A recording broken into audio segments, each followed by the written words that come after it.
One has to take a somewhat bold and dangerous line with this existence, especially as, whatever happens, we are bound to lose it. German philosopher Friedrich Nietzsche once wrote, "The only method for obtaining and creating meaning in life is to become who you are," as he believed that it is easy to follow the herd and walk the path of least resistance. But that would be a grave mistake. He argues in his book, The Genealogy of Morals, that people invent their own values and morals, which is why it's critical to become fully conscious of your own intentions and desires. Countless people live in a constant state of instability, never truly accomplishing anything in life, because they are frightened to be themselves. So you must conquer your fears and live freely in order to become who you are. This procedure can be challenging, but it is eventually rewarding. The man who does not wish to belong to the masses needs only to cease taking himself easily. Let him follow his conscience, which calls to him, "Be yourself. All you are now doing, thinking, desiring is not yourself." Again in his book The Genealogy of Morals, Nietzsche describes the word becoming as a transition from the old word to the new word, one more powerful. Nietzsche's concept of becoming who we are criticizes our lack of reflective commitment and self-consciousness, as well as our failure to reflect on our entire lives. As Nietzsche empowers his readers to consider the process of becoming is not geared toward a final destination or purpose. The key to the process is continuous engagement, re-examination and re-challenging of one's beliefs, rather than a system of attaining a specific state of being.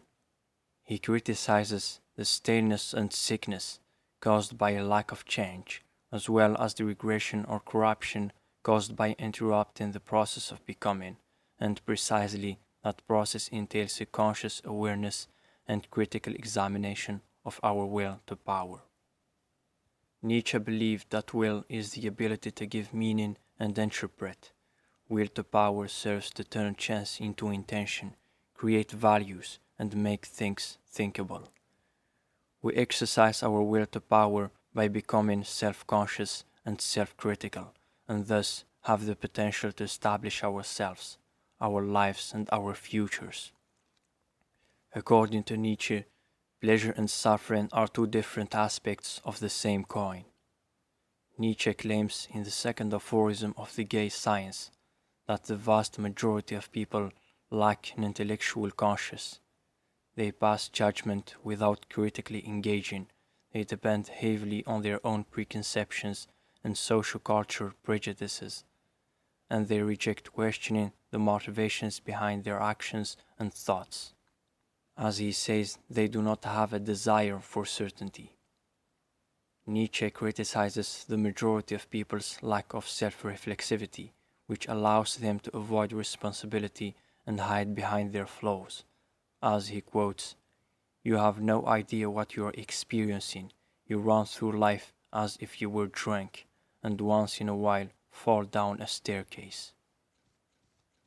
In Human or to Human, the philosopher wrote, "Traffic with one's higher self. Everyone has his good day when he finds his higher self, and true humanity demands that we judge someone only when he is in this condition, and not in his workdays of bondage and servitude.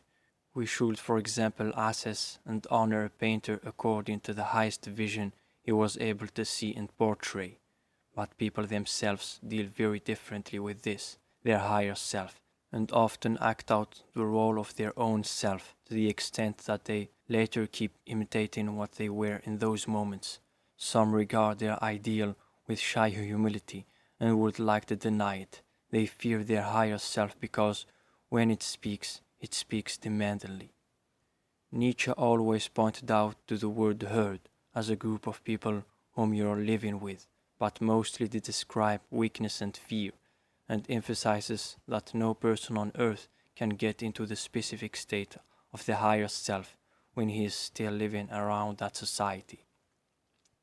Nietzsche's persona, the herd, is despised by Zarathustra. Herd animals don't want to carry anything. All they want is a secure and plentiful pasture to live in peace and quiet with few surprises. The herd sticks together tightly and is reluctant to take chances. They look to the shepherd to guide them toward what is best for them.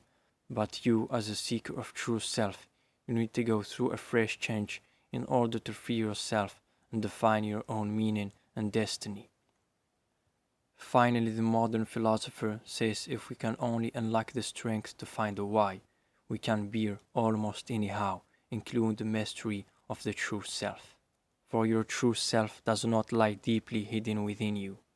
It is an infinite high above you, at least above what you commonly take to be yourself.